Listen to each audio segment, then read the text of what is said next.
actually think it's like a yin and yang here, because the automation enables us to get the admin tasks done. And then we focus more so on the creativity. So we don't have to worry about, oh, did we create a report for the client? Oh, did we, save all of their passwords? Because this just does it like doon, doon, doon, doon. So it's kind of something that I feel like you only have so much brain space to contribute to something. And I don't want to use my brain space up for admin tasks. I want to be creative and come up with different ideas. And so I think that it is an amazing ability when you set that up, because you enable your team to think more creatively and not worry about the little things. Welcome to the Building to Scale podcast, where we bring real entrepreneur stories that showcase the challenges and successes in building and scaling an entrepreneurial business. Our host, Jeff Chastain, is a business transformation coach with Admentis, where he coaches business leaders and their teams with a proven set of principles and tools, helping them gain clarity in and get more of what they want from their business. Make sure to stick around until the end of the show, and we will reveal how you can become our next guest. Hello, everyone. Jeff Chastain here again with the Building to Scale podcast, where I get the opportunity really to speak with entrepreneurial business leaders and influencers in our industries, hearing really their stories of both challenges and successes as they have grown and scaled their business to where it is today. So today's guest with me here is Kaitlyn Studi of South Street and Company, a small business, or actually SMB type marketing agency out of Florida. So first off, Kaitlyn, welcome to the show, and thank you for taking a few minutes out of your day for joining us here. Yeah, thank you for having me. I'm happy to be here. So jump right in here. Tell us a little bit more about yourself, about South Street here, and what you got going on today. Yeah, so I'll start from the beginning, because I think it's a pretty interesting story, and hopefully it can help someone. So I went to the University of Central Florida. Originally, the plan was to go for physical therapy, and I did a total 180 after my whole first year of prereqs in math and science, which I hate math and science. And I was like, okay, I think I need to do something else. And I wanted to do physical therapy because I wanted to find solutions and help people. And I ended up doing marketing because I worked for Bath and Body Works in college. And I worked at the Florida Mall. And for anyone who's visited the Orlando area, the Florida Mall is very prevalent with tourists. And so a lot of them didn't speak English. So I had to learn enough Spanish to say, buy 2 lotions, get 1 free. But other than that, there's a lady, I remember one day, the sales manager said, okay, if anyone can sell these perfumes, we have 3 left. And they were very floral, very like an older lady's preference of perfumes, very strong, very floral. And they were like, okay, if anyone can sell these perfumes, you get a bonus for the day, or you win the prize of the day. So it was buy 1, get 2 for free. They wanted to move these things. And so a lady came in and she said, I just want something to make myself feel beautiful. And her daughter-in-law was there translating for her. And I brought her over to a line and she loved it. And I said, I think there's something else that you might enjoy. And so I took her over to these perfumes, brought out one of those strips, sprayed out the perfume on it, waved it around, and then handed it to her. And she loved it. So I decided, okay, maybe physical therapy isn't what I want to do. And maybe I want to do marketing. So I changed my major, graduated from UCF. I looked for a job everywhere except for Orlando, ended up staying here. And my parents joked and said that I was a professional interviewer because I went on 30 plus interviews, because in the real world, air quotes right there, a lot of sales and marketing are kind of, people think of them as one and the same, and they're very different. And so I would apply for a marketing job, but it was a job for cold calling. And then when I went to the interview, I was like, okay, this wasn't what I was thinking that it was. And I said, thank you, but I think I'm going to go in another direction. And believe it or not, I found my first job off of Craigslist. Okay. Yep. I found it off of Craigslist. It was for a local dermatology group, and they didn't want to pay to advertise. So they just posted that they were looking for someone in marketing on Craigslist. I applied to the job. It was one of the easiest interviews I ever went on. And we negotiated, and I started 2 weeks later. Wow, so okay. Yeah. So I was the first person that they had in charge of marketing. And at the time when I joined, they had 10 offices. So they were pretty big in the Central Florida area, but they had never had anyone in marketing before. So in the first 6 months, I helped them rebrand the whole company, new logo, slogan, website, colors, and then implemented social media marketing, email marketing, blogging, and SEO for the first time. And the other half of my job was going out and meeting people who did refer or who could refer other doctors' offices. And I loved doing that. And it was going out kind of as the business development person. So that combined with the digital marketing, I helped them double in size in the 2.5 years that I was there. So when I left, they had 20 offices, 17 in Central Florida and 3 out of state. And I just started working mornings, nights, and weekends after probably a 1.5 years because I wasn't sure how much further I could take them. And then when I put in my notice, I just kind of hit the ground running from there.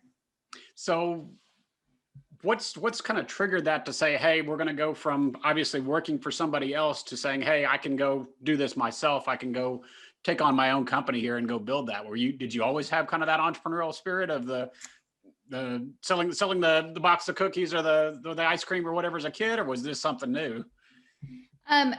It wasn't, so it was kind of something new, but growing up, my parents were always advocates of being an entrepreneur.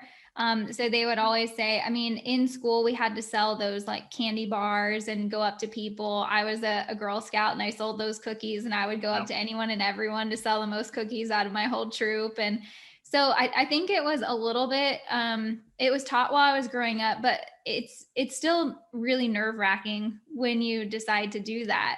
And I'll tell you that one of the, people are always like, well, they ask me, how did you know that you should move forward with this? Because you go through a lot of doubts and have a lot of questions in your mind. And I remember one day I was like getting close to putting in my 2 weeks notice. And I just thought, okay, I just need a sign, like give me a sign that I'm moving in the right direction and that leaving my full-time job, my full-time paycheck is going to be the right option.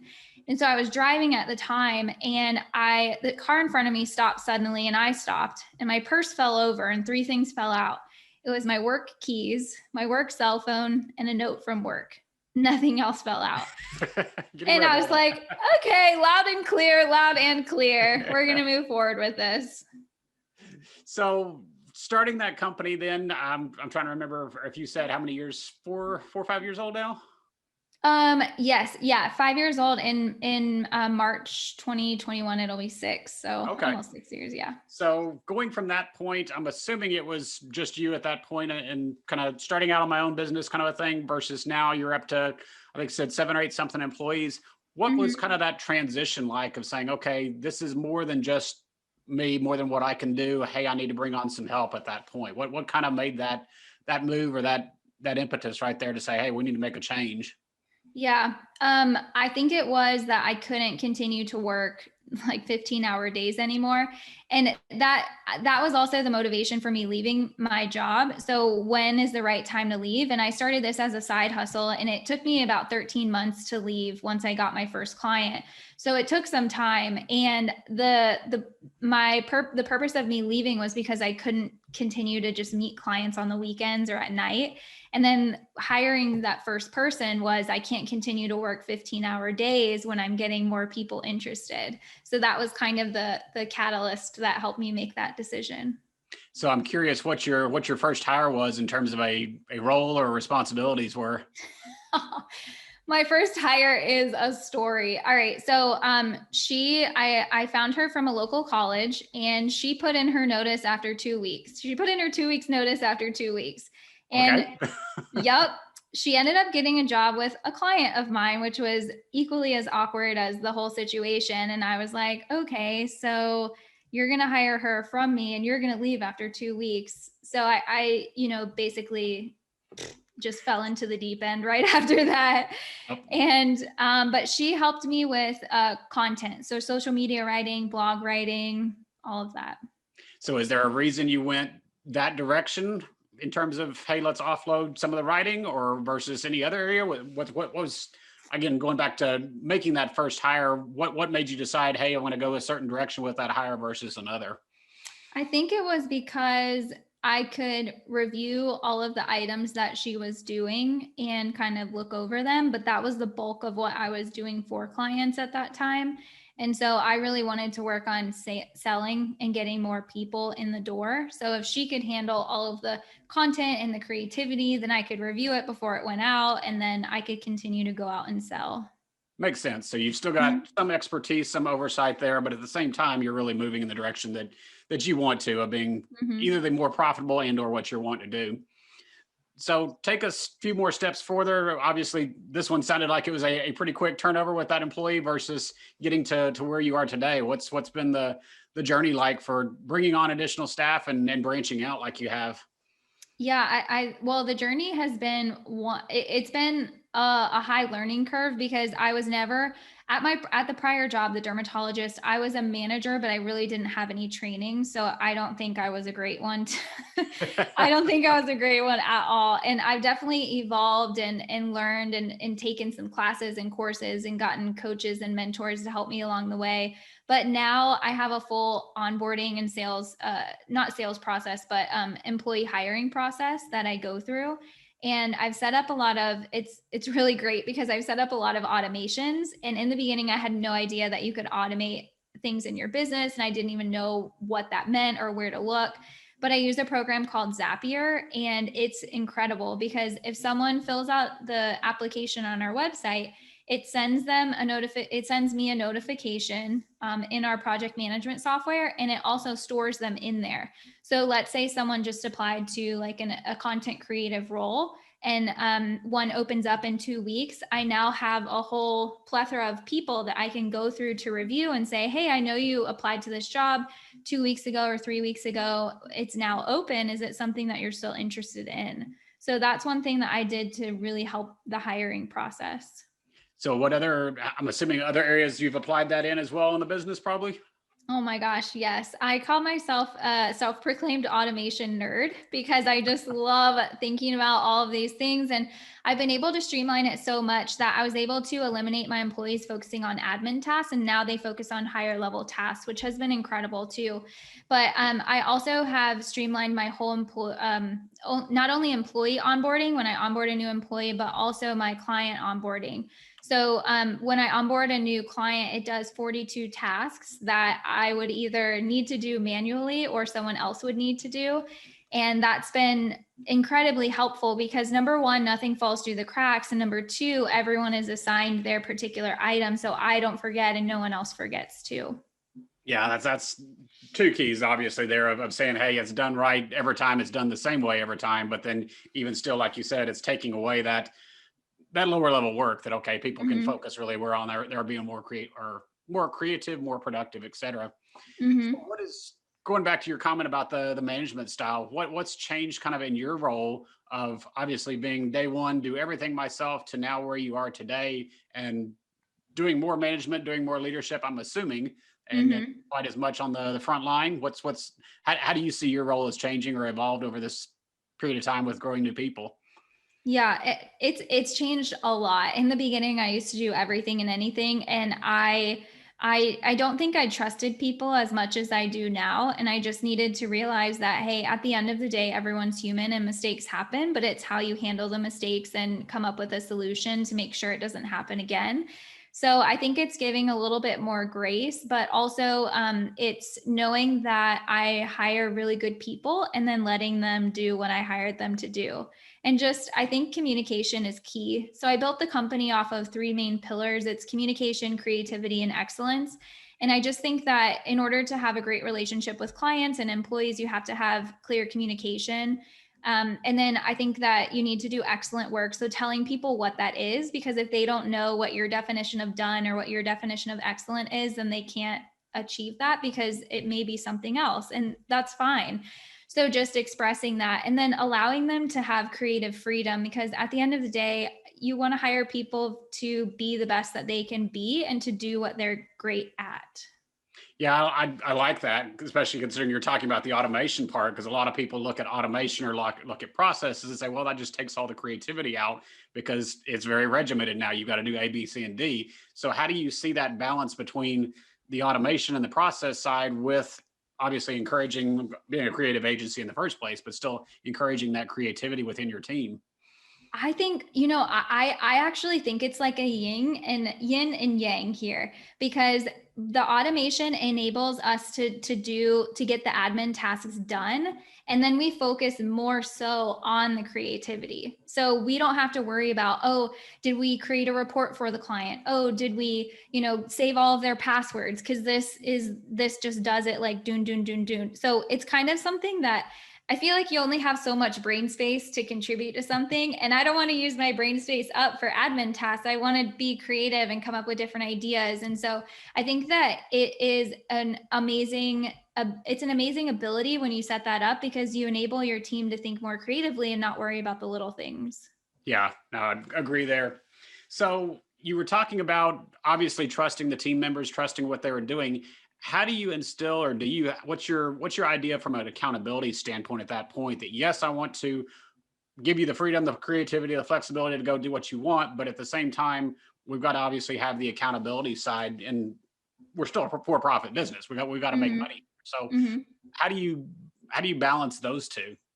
Yes. It took me a long time to get here too. And I'll tell you that we did a lot of things like before I set these systems in place. I don't even know how we got everything done in time, because everything was just all over the place. But we use the Scrum methodology and use sprints. So if you're familiar with sprints, it's a short amount of time with a deadline, and then a short amount of time with a deadline, instead of, hey, 2 months down the road, this project is due.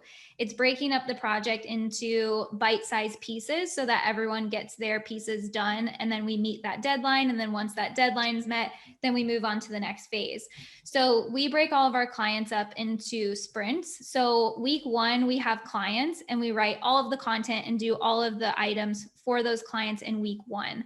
And then we're done with them for the month. And then week 2, same idea, week 3 and week 4. So everyone has a deadline. Everything's due by the 1st, 7th, 14th, and 21st of the month. And that's when they start working on things.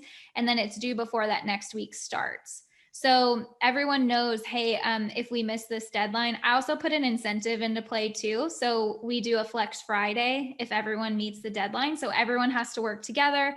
Hey, on Friday, does anyone need help to get this done? Hey, I have a couple of extra hours. Can I hop in and help anyone?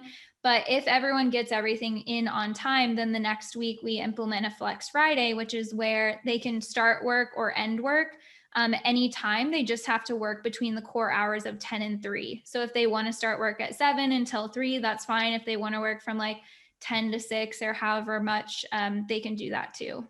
Oh, okay. So yeah, it makes sense. But yeah, I like my long-term background was in technology. So the concept of sprints and doing that quick iterations, but even still, what I'll see a lot of times in dealing with clients, because we do 90-day plans, most businesses, to say, okay, what do we need to do for the quarter? And if you really do the studies on it, it's the actual effort of the work is done in almost this parabolic curve to say, okay, as we get closer to the deadline, all of a sudden the amount of work starts ramping up, the amount of productivity starts ramping up. So what you're talking about bringing those sprints in, bringing them back in weekly, you've got much little shorter spikes at that point that you can actually get things done, keep progress moving, rather than waiting until the deadline like we're all used to from school days, that hey, we're going to cram for the test the night before, kind of a thing, instead of studying for 6 weeks before it like should have been doing. Yeah, exactly. And then that keeps everything organized, and then clients have expectations on when to expect their content too. So looking back at the idea really then of leadership and kind of where you're going, where do you think leaders struggle? I don't know. Well, I guess we haven't really talked about what's going on in business this year, but where do you think leaders really struggle when it comes time for change in the business, or whether that's a pivot in direction or a change in personnel, or where do you think leaders struggle, or for that matter, where have you struggled before in recognizing that, hey, we need to make a change in the way things are happening right now? Mm-hmm. So for me, it's always difficult bringing in, it's not difficult because of the person, but it's difficult bringing in new team members just because they don't know what everyone else knows. So that's always a struggle. And I think it's always finding the right fit for the company, because we're a fully remote company. Not everyone wants to work remote, and that's totally fine. And we're a very content heavy company, and not everyone likes writing or creating content. And that's totally fine too.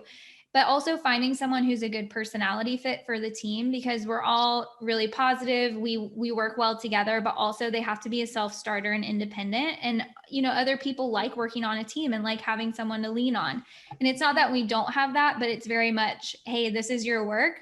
If you need help, we're here for you. But, we're not really going to be breathing down your neck. We just expect it to be done.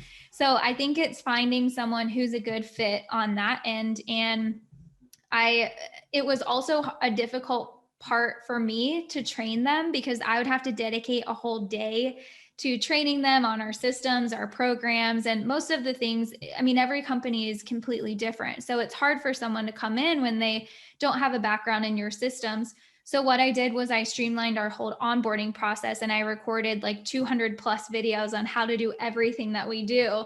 And so that has significantly helped, because when we went remote almost a year ago now, I was sitting there thinking like, okay, I can't, if someone's in another state or someone's in another part of Florida, I can't meet up with them and spend half the day at a coffee shop.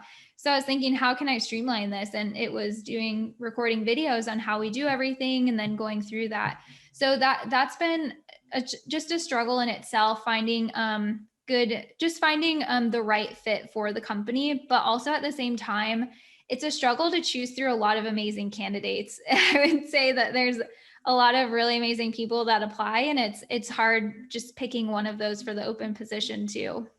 Yeah, I can see that, and it's obviously a good problem to have. But I like where you're going with saying it's got to be a fit personality wise. That you're looking at, hey, yes, we're an upbeat group, we're self starters, etc. Versus not just saying, hey, can you write content? Hey, can you manage social media? Can you build a website? It's got to be the combination of the two. So I like where you're going with the right fit there, and then especially the onboarding. Again, I'm shouldn't be surprised at all with everything you're talking about process and automation there, but still having that kind of, because you see too many times, and granted, especially with larger companies, that you go hire somebody on and say, okay, here's your seat.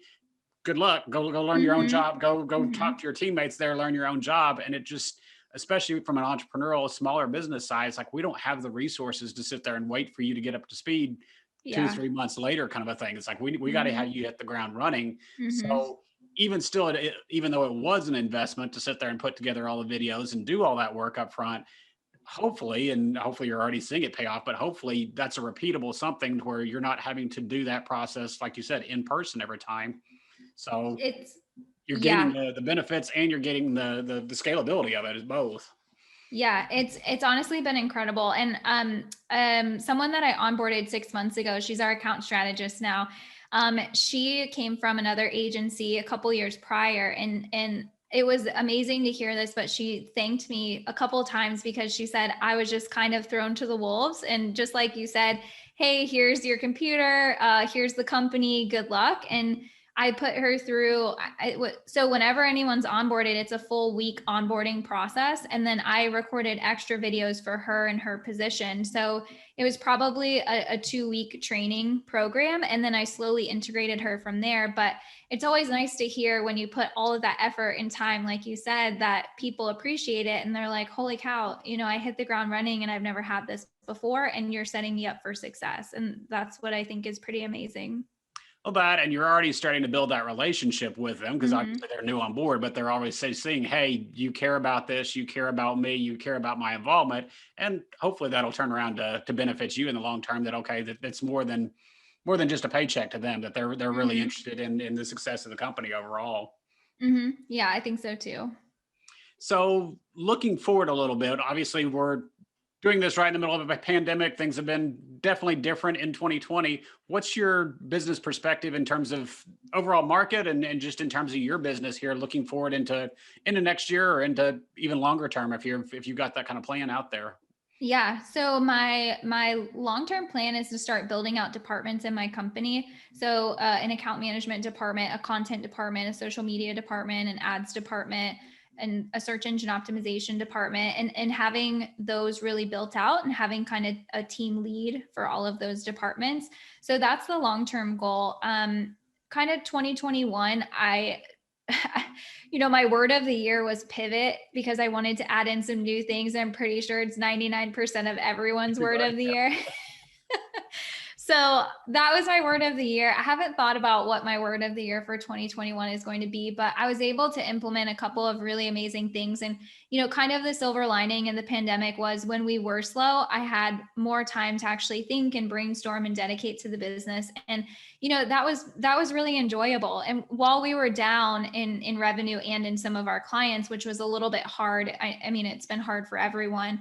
I tried to take that time and say, okay, well, where do I want to go? Where do we want to keep progressing? So I was able to implement a couple of new things that were really great. And, but since the summer, we've been picking up pretty steadily. So I'm looking forward to just getting more clients that we can help and helping them grow and then helping us grow at the same time.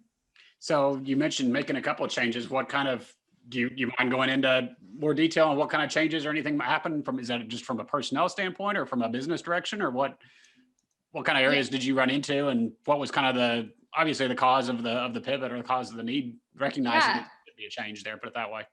Yeah. So in 2020, I wanted to start doing online courses, and I did an online course, and I had, I think, one person pay for it, and that was it. So Yep. I was like, okay, well, pivot was my word. So let's pivot again. And then I introduced a coaching program, and that's been going really well. And people, the coaching program helps anyone who wants to level up their marketing, but maybe doesn't know if they need a full marketing agency, or someone who wants to create an agency from a freelancing standpoint. So it's been amazing. I've been able to work with a really great handful of people that have found us online, and they're like, hey, I don't know if I need full on marketing, but I need help with this top level SEO couple of things. Can we hop on an hour coaching call? And I'll walk them through that and record it. So that's been really great, and something that I had never considered until I had more brainstorming time to implement that. And then I think just another thing is, how can I continue to build out the company strategically? And I feel like something that I always struggle with, and I'm sure other people with businesses can relate, is how I can't have too many people and not enough clients, or too many clients and not enough people. And it's always finding that balance. So I have like all of our hours laid out on a spreadsheet, and I try to say, okay, this person only has X amount. So when we get one more client, we're going to have to look at hiring another person. So it was figuring out and kind of getting clear on my processes for, okay, when do we need to add another person? When do we need to, think about scaling? So kind of getting more in depth on those too. It's good hearing that, because it's one of the things that I find a lot of times with that entrepreneurial kind of type is it's a lot of decisions tend to be based on gut feel that, okay, Yeah. I think we need new people, or I think we need this, I think we need a new avenue or whatever. But when you're going at it, like you said, looking at hours, looking at capacity there to say, hey, we've actually still got some capacity here with this. We don't need to hire right now, even though it feels like we're really busy or it feels like we're getting behind. Mm-hmm. The capacity is showing that we shouldn't be. So do we need to address an issue there? Or conversely, capacity, we're maxed out kind of a thing. We actually do need to hire in this area, not this area, that our SEO service group or whatever is full, our website's not, kind Mm-hmm. of a thing there to actually be able to help you more detailed strategically plan on that growth. And that's really, to me, a key there, because a lot of people, like I said, entrepreneur kind of just dive in and say, hey, I feel like we ought to go this way, or I want to go this way.